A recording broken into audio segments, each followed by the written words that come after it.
So this contributes to the planning fallacy. So I called it AKA the reason you pull all-nighters. We tend to think, you know what, if I get started on this paper now, if I write about a page every half hour, I'll be finished in an hour and a half, right? Well, it may take us longer to write those pages. So there's a fallacy in our plan. We are overestimating our capabilities, and maybe it actually ends up taking us an hour a page because our kid woke up and we have to go cater to them, or we just have a brain fart and we're stuck in the writing process, right? So we tend to be overconfident in our abilities. But this is not necessarily a bad thing because it can benefit us as humans.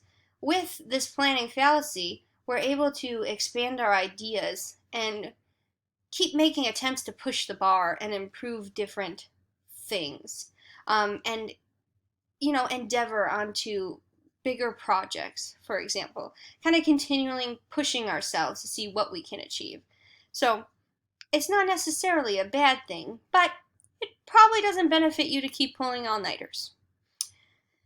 We also try to predict how we feel about certain outcomes. This is called affective forecasting. So affect is your feelings. Remember that. Not effect. Affect. So with affective forecasting, we often are pretty good at predicting our valence in our emotions. This is if we will feel positively or negatively. So if you get a good grade on the next exam, I can presume that most of you would feel good about this, and that's an accurate assessment, right? But what we lack in predicting is the intensity of that emotion.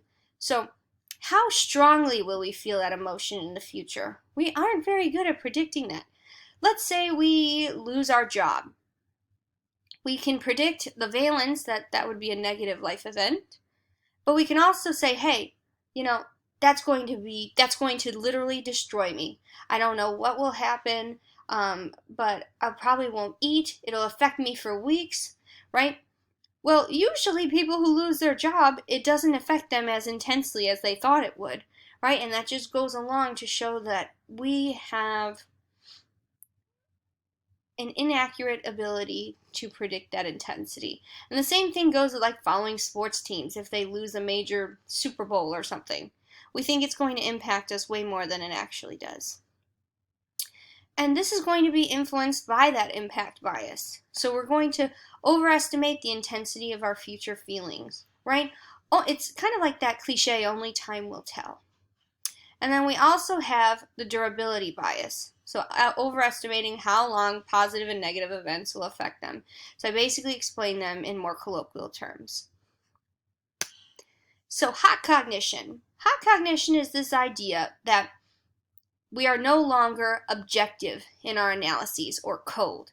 We are hot. We are influenced by our biases, by our desires and our feelings. They are going to affect how we see situations, how we analyze others' behaviors, right? So for an example, if you got a poor grade on an assignment, you might be so pissed off in the moment that you're unable to analyze this objectively as, hey, well, I could have said this better, or I see where I messed up in the instructions. No, we're so focused on our motivating factors that it may blind us to seeing those different things that objectively warranted us getting that grade. So these directional goals are going to bias our thinking because we're motivated on some level to a particular outcome. We're trying to maybe maintain that thought that I don't deserve this grade and I'm mad about it, right? So that directional goal is going to make us look at all the things that could have possibly not benefited us. Well, maybe Miss Elizabeth just doesn't like my writing style. Maybe she doesn't like me. I hate that the assignments are due on Saturday, right? So those directional goals are going to bias our thinking instead of me saying, oh, well, I did miss this part of her assignment that she put in the instructions, right? So we're hot, and we are biased, and we are subjective. That also underlies motivated skepticism, this idea that basically, we're skeptical of evidence that goes against what we want to believe, despite its strength. So, an example of this is a medical test. Let's say we get a cholesterol test. and it says we're super healthy. We're happy. Oh, it's healthy. I can continue eating the way I want to, and I'm doing great, right? But if it turns out that they say, wow, your cholesterol is astronomically high, you're going to have to start taking medication and watching your diet, we might say, well, I don't really believe that test. Maybe we should get another test because I don't want to believe that. I don't want to believe I'm unhealthy. That's an example of motivated skepticism. We are biased. We're trying to affirm our beliefs and maintain our beliefs. And sometimes it can be so pervasive, even in the face of incontrovertible evidence, right? We are still sticking to our guns, so to speak. We are still trying to find a way to have our biases persist. For example, if you favor the president and the president's economic policies, there may be a slew of information showing and demonstrating how current policies have not been benefiting people, but you may focus on the information that makes it seem like it has, right? So we're going to be directing our goals and analyzing different things. Now so with the hot cognition, our biases are going to be influenced by our goals, moods, and feelings. So our goals, if we have a need for closure, so if our goal is to just remedy the issue, come to a conclusion, this puts a constraint on how we reason. If you just need something quick and get it done, like picking a place to eat with your friends, that indecision is going to put a constraint on our bias.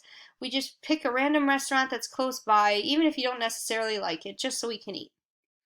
And then you also have a quick decision. Or I'm sorry, let me reverse that. Back up.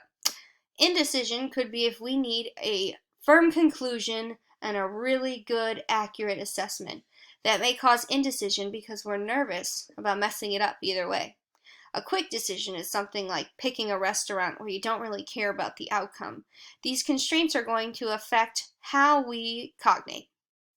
Then we also have moods and feelings. So our moods are going to affect how we recall different emotional states.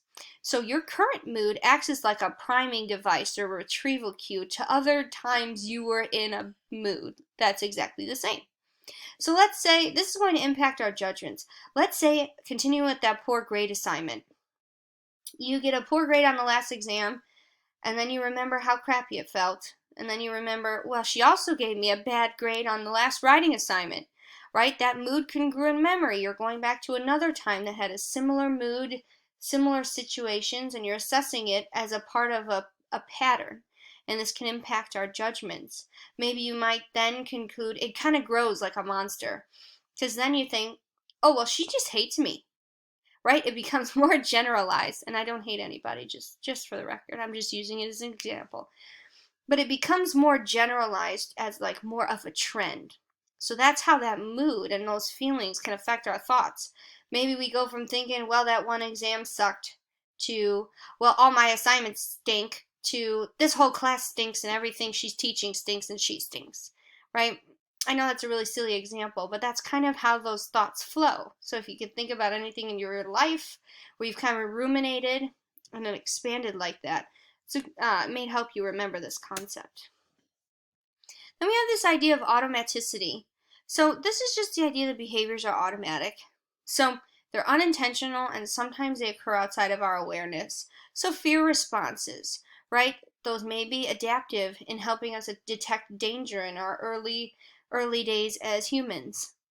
But there's also prosocial effects like the chameleon effect.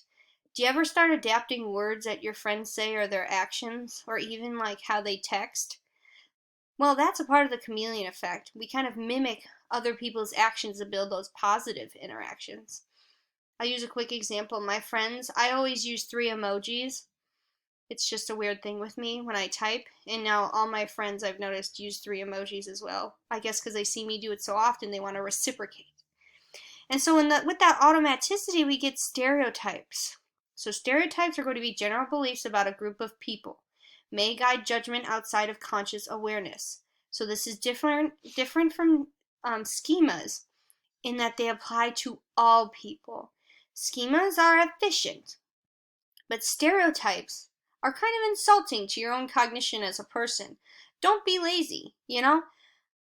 You know each person is different, so why group a bunch of people as the same when that's definitely not going to be the case? We're going to talk more about this later, but I'm trying to keep this under 25 minutes.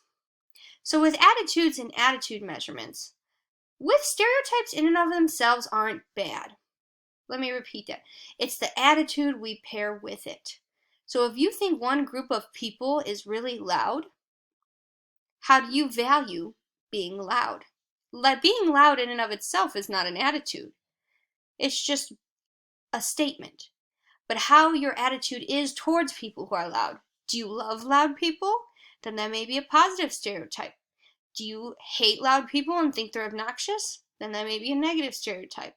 So know that a stereotype precedes an attitude. And the attitude is going to precede a behavior or a prejudice. And so we're going to get into that later. But right now, an attitude is just our tendency to evaluate something. It is how we feel towards something.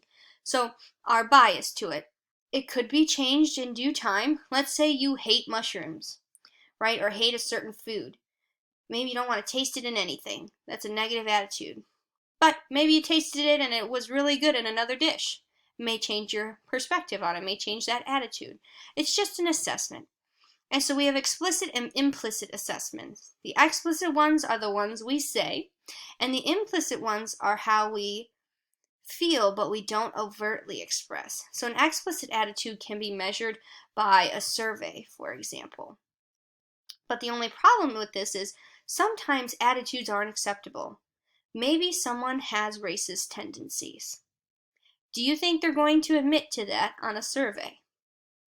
Probably not, because it is socially unacceptable in this given day and age. Largely, I would say. We've had a little bit of a backtracking, but that's a conversation for another time. But sometimes when things aren't socially acceptable, or we're not aware of our true attitudes because we're so biased, these survey measures may not work to measure those explicit attitudes. Or, well, they won't measure the implicit attitude. They're just looking at what people say. Now, it's a matter of looking at what they say versus what they actually feel, and that's where implicit attitude measurements come in. And they're just looking at how quickly the participant pairs a concept with an attribute. So looking at how quickly you relate maybe one person with a good thing or another with a bad thing. That's what you're going to test on your IAT test. And the implications for these different measurements is that things such as IAT, implicit attitude test, implicit associations test, they can help examine the strength of controversial attitudes that people may not necessarily admit to. For the example, the project implicit thing that we're going to look at examines racial biases. And this has found that 66% of white participants have negative biases towards blacks. And this in turn has been associated with an increased discomfort in interracial interactions, as well as a greater tendency to shoot unarmed black targets in a video game. Now, I know there's a lot of information we can pick out of this. This is why I wish we were talking about this in a live lecture, because I feel like this would get really exciting. But this is why we're bringing up controversial topics such as police interactions with African Americans right now in the United States. Right? There are implicit attitudes. Even if a police officer gets into an interaction with a black American and explicitly states that they are not racist, is there some kind of implicit bias that underlies that? Right? And that's what we're trying to pick apart, is how do these implicit biases affect our explicit biases? How do they affect our behaviors and judgments?